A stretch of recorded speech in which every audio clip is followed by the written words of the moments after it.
Saudações, guerreiros e guerreiras, como estão, família? Eu sou o Túlio e tá começando agora mais um episódio do canal Reis do Crime. E se você gostou, já se inscreve, ativa o sininho e deixa seu like, que é pra ajudar a gente aqui do canal. E se não gostou, deixa também, que ajuda a gente da mesma forma. E hoje, galera, eu vou trazer pra vocês a história de Benjamin Siegel, ou Bugsy Siegel, como era conhecido, apesar de não gostar desse apelido. Ele que teve uma grande influência no desenvolvimento da tão saudosa Las Vegas, onde construiu seu grande e famoso cassino chamado Flamingo. Eu espero muito que vocês estejam gostando dos nossos conteúdos. Eu vou estar deixando meu Pix, galera, para quem puder ajudar e dar aquela força. E se não puder, mano, eu te agradeço da mesma forma. Só de vocês estarem assistindo e deixando like, já me ajuda demais, galera. Eu espero muito que vocês gostem desse episódio e da história dele. E é isso aí, meu povo. Vamos pro vídeo. Janeiro de 1947. O opulento hotel e cassino Flamingo estava aberto há menos de um mês, mas já era a sensação de Las Vegas. O cassino criou um novo padrão de luxo para a cidade do pecado. O tapete era de pelúcia. As paredes foram estofadas em couro verde. Até os revendedores usavam smokings. O orgulhoso gerente Benjamin Siegel, de 40 anos, andava pelo cassino encantando os convidados com seu elegante terno de Hollywood. E naquela noite de janeiro, ele decidiu substituir um dos distribuidores de blackjack. Os jogadores foram aplaudidos enquanto Ben preparava a próxima dose. Mas o humor rapidamente azedou quando um dos jogadores se referiu a Ben como Bugsy Siegel. Ben odiava esse apelido. Foi uma lembrança desrespeitosa de suas origens como mafioso de rua, um passado que ele não queria que fosse conhecido. Ele grunhiu de volta. Prazer em conhecê-lo também. Adeus. O jogador não pegou a dica e disse: "Eu não vou a lugar nenhum até que eu decida sair." Ben sorriu, acenou com a cabeça para os seguranças e foi embora silenciosamente.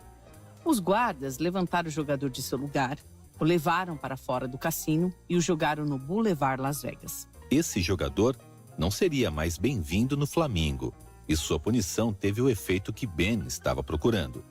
A palavra se espalhou. Nunca o chame de Bugsy. Hoje começamos nossa imersão no gangster Benjamin Bugsy Siegel. Ben é mais conhecido por ter fundado o Hotel Cassino Flamingo.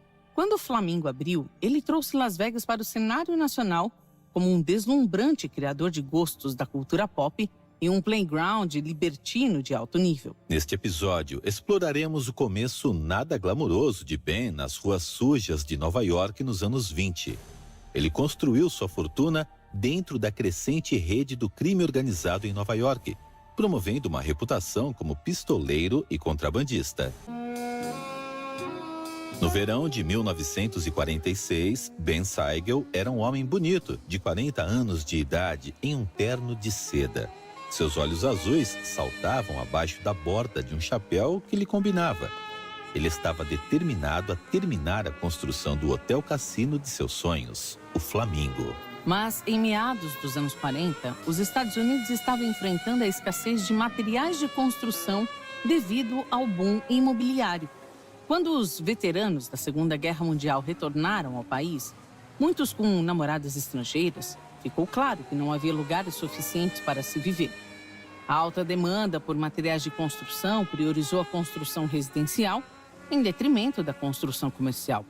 Isso significava que matérias-primas como concreto, madeira, cobre e aço eram incrivelmente difíceis de serem encontradas para um projeto como o Flamingo.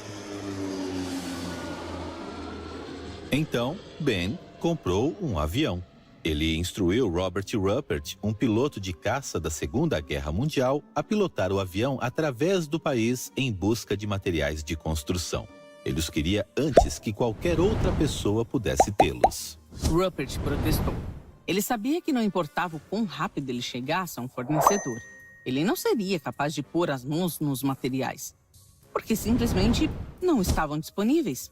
Mas Ben ainda não tinha terminado. Ele jogou uma mala em sua mesa. Abriu a mala e tirou pilhas de dinheiro, $100 mil, com os quais subornaria os fornecedores. Ruppert hesitou. Será que isso realmente funcionaria? Ele sabia que não podia dizer não. Não depois que Ben comprou seu primeiro avião. Ruppert olhou para seu chefe sorridente e assinou com a cabeça. O maço de dinheiro fez maravilhas. Enquanto o resto do país lutava para encontrar materiais suficientes para construir casas, os empreiteiros de Ben Siegel tinham todo o cobre e aço que precisavam. Ben Siegel sabia como acelerar as coisas e sabia como fazê-lo com estilo. Mas, com os materiais em mãos, ainda tinha outro obstáculo a superar. Ele queria que seu oásis se levantasse rapidamente. Isso exigia contornar os regulamentos e licenças de construção. Então, ele se voltou para seu aliado mais próximo do governo, o senador de Nevada, Pat McCarran. Ben gabou-se de ter recebido muita boa cooperação de McCarran durante a construção do Flamingo, em troca de alguns subornos. Quando uma agência governamental reteve a autorização para a construção do Flamingo em agosto de 1946, Ben disse que McCarran ia bater os punhos na mesa para deixar claro que o estado de Nevada queria o hotel construído. Mas o maior patrimônio de Ben não foi o dinheiro que ele colocou na mesa ou a reputação que o seguiu desde Nova York. O maior patrimônio de Ben era homens como Rupert, pessoas em quem poderia legitimamente confiar. Certo, ele não podia comprar lealdade. A lealdade só pode ser construída ao longo do tempo e sobre empreendimentos ilegais compartilhados. Seus aliados mais confiáveis no Flamingo tinham feito negócios com ele desde o início de sua carreira criminosa. Moy Sedway e Meyer Lansky. Ele se associou pela primeira vez com Moy Sedway quando eles estavam fazendo um esquema de proteção nas ruas de Manhattan. Em 1946, Sedway era um gangster judeu careca de 52 anos que dirigia o Cortez, um cassino de Las Vegas pertencente a Ben Siegel. Sedway era o seu homem no deserto. Ele foi o primeiro a colocar os pés na porta do Flamingo quando este era um terreno baldio. Ele pagou fiança para o primeiro dono da propriedade depois que suas dívidas de jogo se tornaram incontroláveis. E quando chegou a hora, ele trouxe Ben para o projeto. Sedway fez parte da diretoria da Corporação de Projetos de Nevada, a empresa fundada por Ben para canalizar o dinheiro do projeto Flamingo. Como membro da diretoria, ele acompanhou as despesas e manteve uma parte dos lucros quando o Flamingo abriu. Outro acionista do projeto Nevada e o principal investidor foi Meyer Lansky. Ben e Lansky eram mais do que parceiros de negócios, eram irmãos. O relacionamento deles voltou para as ruas de Nova York, uma época em que cada imigrante da Europa passava pela Ilha Ellis, desde quando a primeira geração de gangsters controlava o submundo. Benjamin Siegel nasceu em 28 de fevereiro de 1906 e cresceu no Lower East Side de Nova York. Era o segundo filho de 5. Seus pais eram 2 imigrantes judeus, Max e Jenny Siegel. Os Siegels chegaram em Nova York em 1903. Eles vieram de Galiza, uma província do Império Austro-Húngaro. Naquela época, cerca de 5.000 pessoas na área estavam sofrendo de fome ou desnutrição. Os Siegel sabiam que ficar significava morrer. As condições em Nova York foram um pouco melhores, mas não por muito tempo. Max era um operador de máquina numa fábrica de calças. Ele trabalhava 18 horas por dia e levava para casa uma média de $530 por ano. Como muitos imigrantes, o dinheiro sempre foi um problema. Todos trabalharam para sobreviver, mesmo que a sobrevivência significasse viver em um apartamento minúsculo e mofado, sem banheiro. Quando Ben tinha 11 anos de idade, ele deixou a escola e conseguiu um emprego estável na Companhia de Caminhões dos Estados Unidos. Mas enquanto ele dirigia pelas ruas, percebeu que havia uma maneira mais rápida de ganhar dinheiro.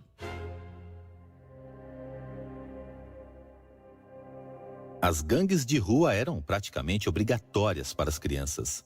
Desde 1850, tinham florescido ao lado de imigrantes.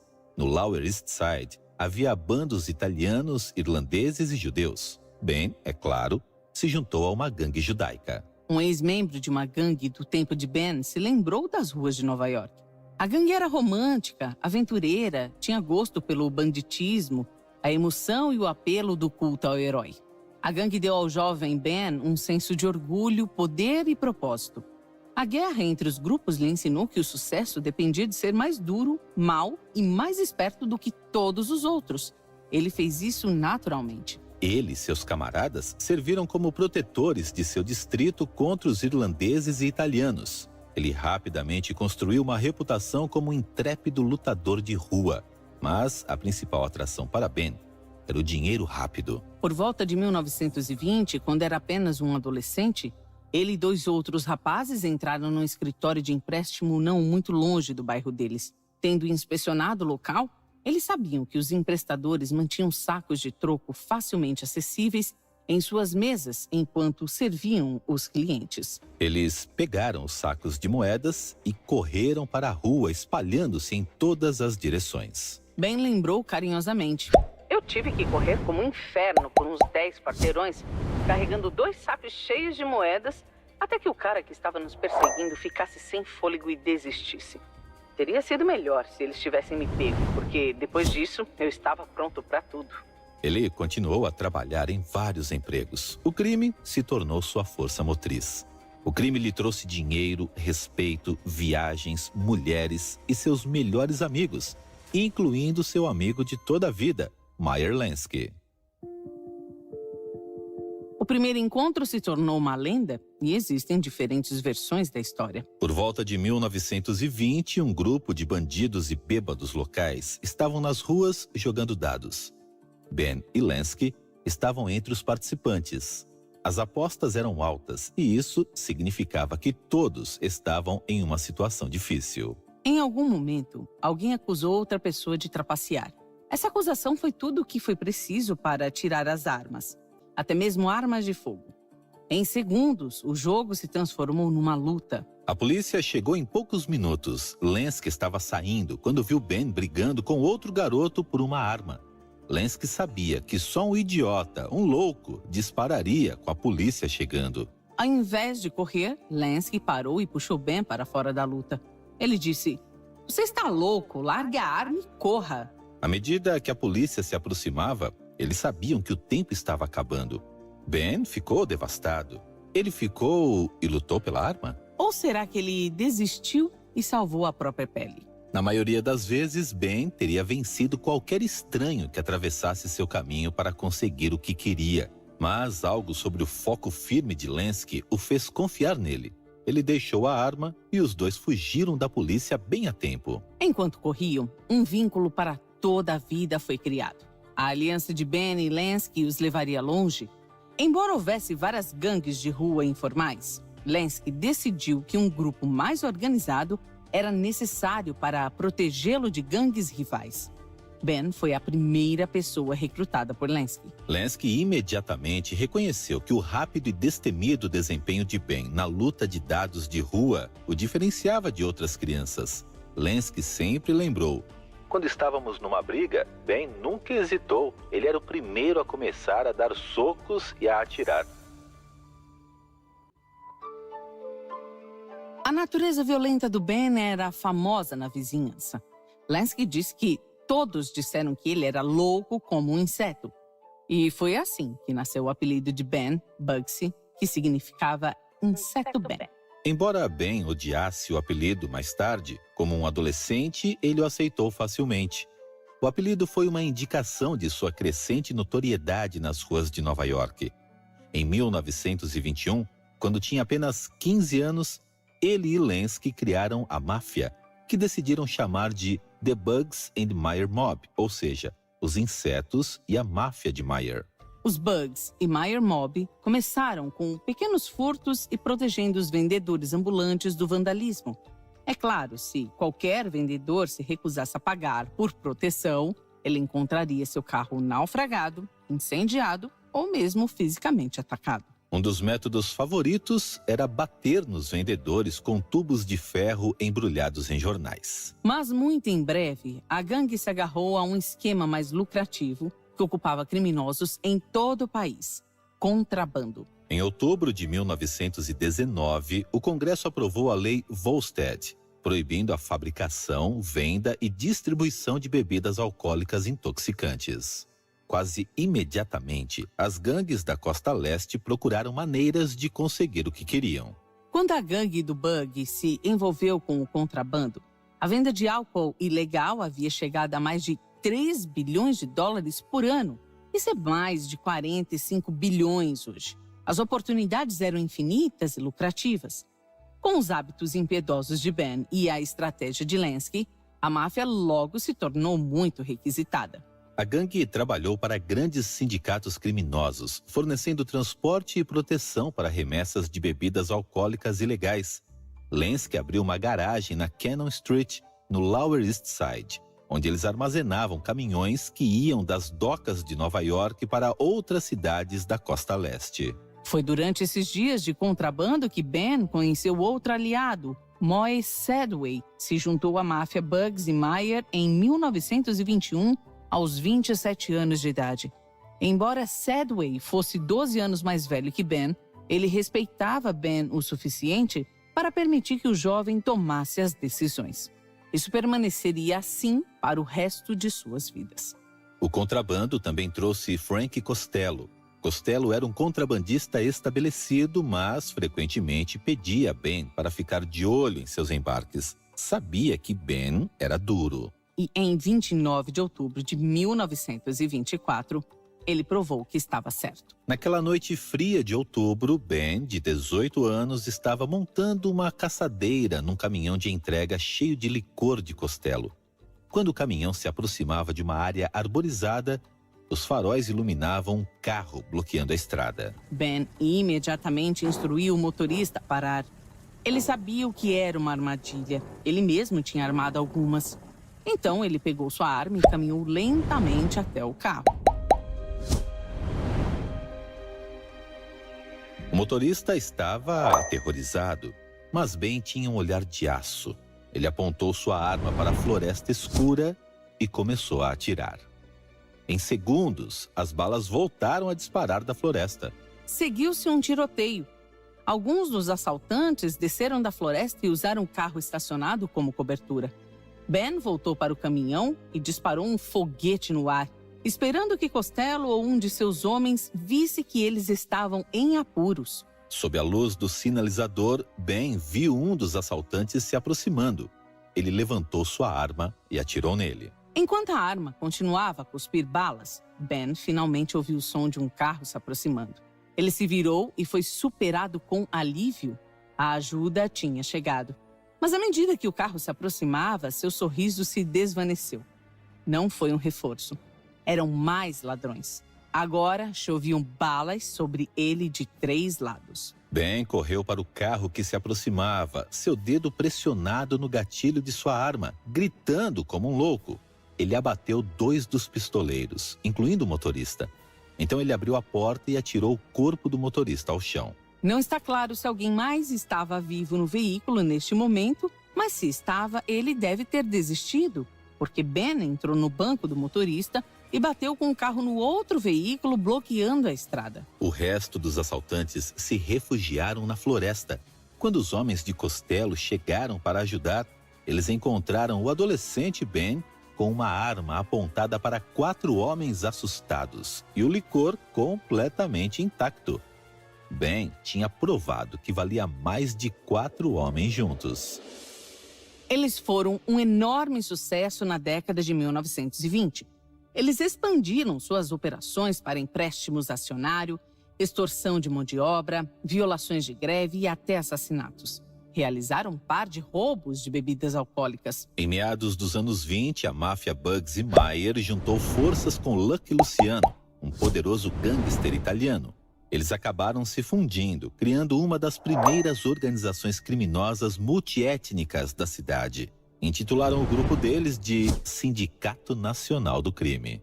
Em 1926, Ben, de 20 anos de idade, era mais rico do que ele poderia imaginar ao crescer num imundo apartamento do Lower East Side.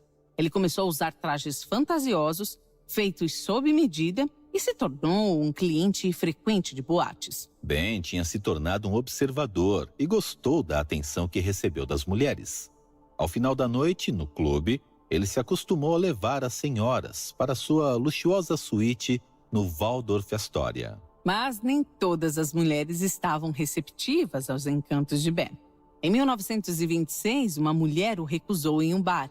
Ben abusou sexualmente dela. A mulher apresentou queixa e ele foi preso. Pouco depois de ter sido levado para uma cela, Lenski fez uma visita àquela mulher.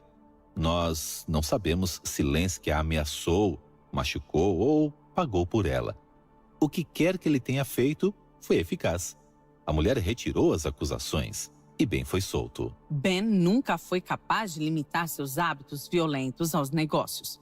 E a violência era boa para os negócios. Aparentemente, não prejudicou sua vida pessoal.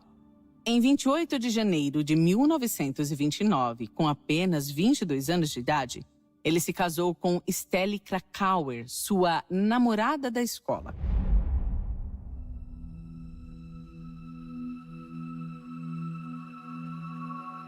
Em maio daquele ano, Ben e Stelle foram para Atlantic City para passar a lua de mel. Mas havia outros participantes nas férias românticas. Ele usou sua lua de mel como capa para um encontro de todos os grandes jogadores do crime organizado, de Nova York a Nova Orleans, de Boston ao Kansas. Alguns dos destaques foram Enoch Nuck Johnson, Meyer Lansky, Al Capone, Dutch Schultz e, é claro, Lucky Luciano. Alguns dos mais antigos e poderosos chefes do crime, desdenhosamente chamados de Mustache Pit, não foram convidados. Este encontro foi apenas para jovens gangsters famintos. 2 anos depois daquela reunião de lua de mel, Ben se viu no meio da guerra de Castellane-Marese. As ruas de Nova York estavam vermelhas com o sangue da nova geração de gangsters que mataram a geração anterior. No outono de 1931, o Pete do bigode tinha que se render ao poder ou estava morto. Quando a guerra terminou, Lucky Luciano reestruturou o crime organizado, formando a comissão para gerir as coisas a partir do topo. Como agradecimento aos Bugs e Meyer Mob no assassinato de Pat Bigode, Ben pôde escolher seus próprios caminhos dentro desta nova máfia. Ben é obcecado com a aplicação da lei.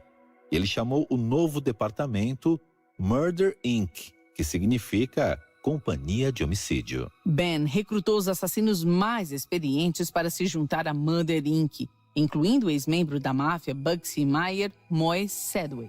Juntos, eles eram uma máquina de matar eficiente, calma e confiável. O esquadrão de ataque respondeu ao chamado de chefes da máfia em toda a costa leste e, eventualmente, em todo o país. Murder Inc. trabalhou numa loja de doces aconchegante no Brooklyn chamada Midnight Rose, com um balcão de refrigerantes e uma cafeteria. Toda a operação foi dirigida por uma mulher idosa chamada Senhora Rose Gold. Rose Gold parecia uma avó inofensiva, mas nos bastidores ela estava envolvida em empréstimos, fraudes e títulos de fiança.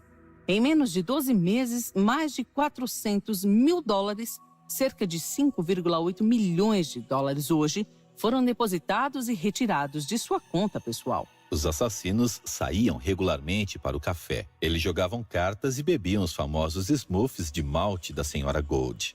Até que um dos telefones públicos na parte de trás do café tocou.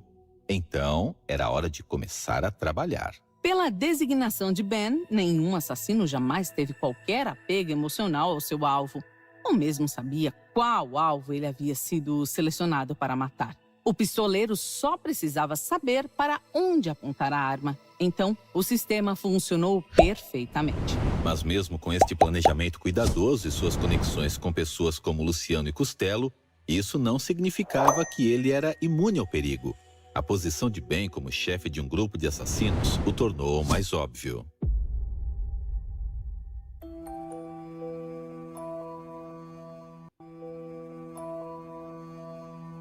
Em novembro de 1934, Ben e Lansky estavam em seu escritório, planejando, quando Ben notou um movimento na chaminé do lado. Um par de paus de dinamite desceu pela chaminé.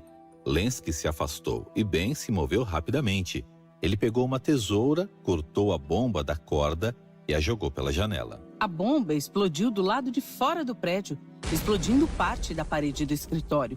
Ben e Lansky foram atingidos pelos escombros.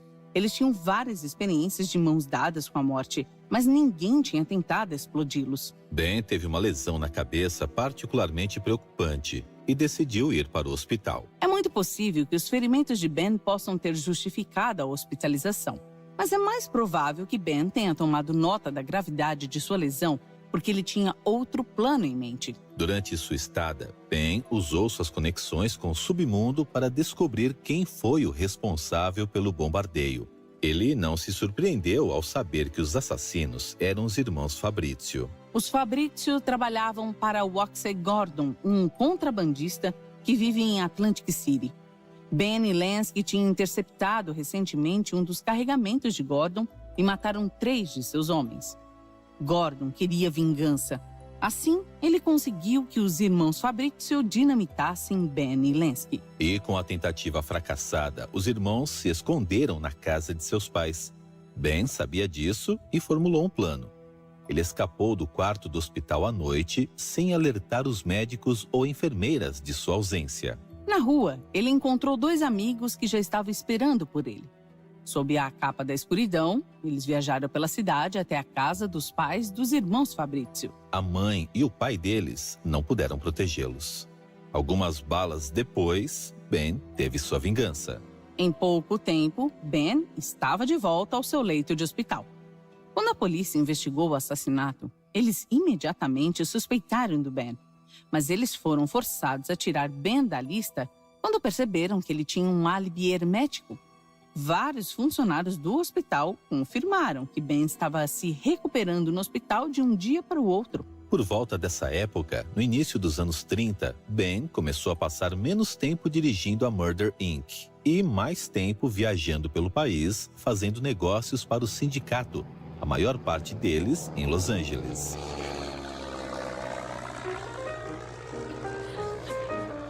Ele passou tanto tempo na costa oeste quanto na costa leste. Como resultado, ele se familiarizou com um chefe em Los Angeles conhecido como Jack Dragna. Jack Dragna esteve envolvido com contrabando nos anos 1920, complementando sua renda com extorsão. Mas o que realmente desencadeou a abertura de Los Angeles para o Dragna foi a expansão do envolvimento do sindicato no negócio de jogos de azar. Muito poderoso e muito respeitado, mas um pouco casual. Quanto mais tempo Ben passava em Los Angeles com ele, mais ele percebia como podiam melhorar suas operações. Dragna tinha encontrado novas fontes de renda no jogo e na prostituição, mas não tinha estabelecido uma relação com as forças da lei ou com os políticos em benefício do sindicato. Isto os deixou vulneráveis. Mais importante ainda, o Dragna não estava organizado.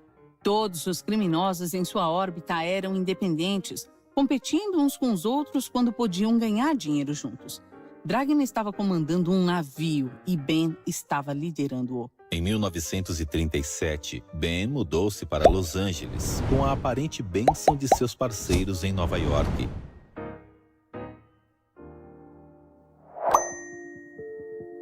Enquanto sua nova mansão estava sendo construída, Ben enviou sua esposa e 2 filhas, Millicent, de 4 anos, e Bárbara, de 2, para uma casa alugada em Beverly Hills. Ben supervisionou cada passo da construção. Ele se certificou de que não só tinha boa aparência, mas também incluía cofres embutidos, armários secretos e esconderijos grandes o suficiente para um homem adulto. Ele estava tão orgulhoso que mostrou a casa semi-construída para seus amigos o tempo todo, acendendo fósforos para iluminar os visitantes da noite. Quanto mais tempo ele passava em Los Angeles, mais ele gostava.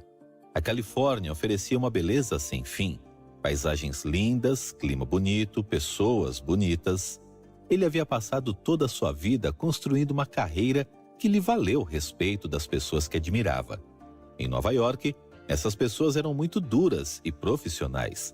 Mas aqui em Los Angeles, Ben viu uma nova fronteira da qual queria fazer parte: Hollywood. Ele foi atraído por seu estilo de vida despreocupado, impulsionado pela moda, riqueza, drogas e álcool. A propensão de Ben para a vaidade e ostentação fez dele um natural para o povo de Hollywood. Ele usava a última moda, mas a mudança para a costa oeste soltou sua paleta de cores e seu pescoço. Ele não era apenas obsessivo com suas roupas, ele também gostava de esportes. Ele foi membro de vários clubes atléticos e de acampamento e participou da YMCA de Hollywood. Apesar de suas conexões e história desagradáveis em Nova York, Ben foi aceito em Hollywood. Como lembrou um contemporâneo, havia um certo glamour ligado a um verdadeiro gangster. Todo mundo sabia que ele era um personagem perigoso, mas ele era tão charmoso e simpático que você não se incomodava com isso. Ben começou a complementar sua rede criminosa com contatos de cinema. Ele iria a festas e estreias de filmes de Hollywood, contando com artistas como Frank Sinatra, Clark Gable e Jean Harlow como seus amigos. Ele até passou tempo em sets de filmagem assistindo ao ator George Raft, que teve sua grande chance em 1932 com o filme do gangster Scarface. Raft e Ben construíram uma amizade duradoura. Ao longo de seus anos, Raft suspeitava que a atração de Ben pelos palcos sonoros revelava uma aspiração secreta. Raft disse a seus biógrafos: "Eu tinha um palpite que, como muitas pessoas, ele era um ator frustrado e secretamente queria uma carreira cinematográfica." Ele poderia estar certo, mas Ben tinha outros problemas no cenário, além de fantasiar sobre sua carreira de ator. Ele viu o cinema como um campo de caça para seu esquema de dinheiro favorito da máfia, chantagem laboral. Ben notou que os extras não eram sindicalizados. Em uma era sem efeitos digitais, os atores de enchimento eram essenciais para o cinema e não substituíveis. Ben ofereceu aos atores proteção e serviços de direção em troca de uma porcentagem de seus lucros. É claro, Ben jogou dos dois lados. Ele se aproximou dos estúdios posteriormente, oferecendo termos preferenciais de contrato. Mas, uma vez que os contratos estavam em vigor, ele esperava uma taxa por seus serviços. Se os estúdios não pagaram a quantia que Ben exigiu, ele chamou seus atores em greve. Uma greve dos extras poderia parar a produção, e o estúdio assistiria às contas se amontoarem enquanto a equipe ficava ociosa. Eles geralmente escolhem dar a Ben a sua parte. Ben não parou apenas nos estúdios. Ele também pediu aos astros do cinema que lhe pagassem para conseguir seus filmes dentro do prazo. As contas de Ben estavam cheias de nomes de atores de alto nível que lhe emprestaram quantias de até 5 dígitos. A abordagem de Ben era famosa por sua informalidade. Depois de estabelecer um relacionamento com um ator, ao longo de algumas interações, Ben pegava um caderno e dizia: "Eu vou colocar $10.000 para os extras." Quando o ator recusava, Ben dizia: "Eu acho que você não entendeu. Por exemplo, tudo está pronto para filmar. Mas o que acontece se os figurantes entrarem em greve? Isso significa que os ajudantes de palco também entrarão em greve, porque todos eles são do sindicato. Então, lá se vai o seu filme." Os atores pegariam a dica. Embora o sindicato do crime tenha ficado encantado por estar envolvido na nova fonte de renda de Ben, eles asseguraram que ele não perderia de vista sua ocupação principal: expandir e otimizar o extenso potencial de vitórias nos jogos de Dragna. Dragna não estava feliz por ser ofuscado, mas ele não teve muita escolha. Ou foi trabalhar com Ben ou enfrentar a ira do sindicato. Além disso, Ben tinha uma maneira de reafirmar seu domínio. No verão de 1937, Ben fez um novo tour por cada salão de jogos e casa de apostas da cidade. A maioria sabia o que fazer quando Ben os pressionava: entregar o dinheiro. Mas um homem tentou enfrentar o novo mafioso da cidade. Lou Bruneman possuía alguns salões de jogo no bairro de Redondo Beach, no sul de Los Angeles. Quando Ben apareceu para pegar sua parte do negócio, Lou cometeu o erro fatal de dizer a Ben para ir embora. Em outubro de 1937, vários pistoleiros invadiram um pequeno café onde Lou estava comendo. Lou não viveu para ver o Halloween. Ben assumiu o controle das instalações de jogos, então se voltou para as empresas de jogos emergentes. Na primavera de 1938, ele fez seu investimento mais inteligente até agora: o grande barco de jogo, o SS Rex. Desde meados dos anos 20, os cassinos em barcos foram ancorados a cerca de 5 quilômetros da costa da Califórnia, logo fora da jurisdição da lei estadual. O SS Rex foi o mais bem-sucedido. Aberto 24 horas por dia, o SS Rex tinha mais de 100 caça-níqueis, um generoso salão de bingo, 8 mesas de dados e 6 estações de roleta. Ben sabia o que estava fazendo. Em 1939, o SS Rex teve um lucro líquido de 236.940 dólares. Hoje isso é cerca de 4,4 milhões de dólares. No final da década de 1930, Ben sentiu que sua vida havia atingido novos patamares. Ele estava ganhando mais dinheiro do que nunca para si mesmo e para o sindicato. Ele tinha uma bela família e estava esfregando os cotovelos com as estrelas de Hollywood. Quando estava em Nova York, ele nunca sonhou que sua vida poderia ser melhor do que já era, com o respeito e o poder que ele recebeu do sindicato. Mas em Los Angeles, ele experimentou algo novo. Pela primeira vez, ele sentiu o puxão de uma vida reta. Mas Ben não era honesto, longe disso. Em agosto de 1940, ele acordou com o som de portas de carros batendo na rua. Quando ele olhou pela janela, ele viu homens armados correndo pelo seu quintal. Esta não foi claramente uma visita social. Ele tinha feito alguma coisa para perturbar o sindicato da cidade de Nova York? Talvez ele tenha crescido muito rápido. Ou talvez o ressentimento de Dragna tivesse explodido e ele estava aqui para retomar o controle de Southland. O mordomo abriu a porta. Havia vários policiais na entrada. Eles estavam procurando por Benjamin Siegel. Eles tinham um mandado de prisão para ele, com a acusação de assassinato.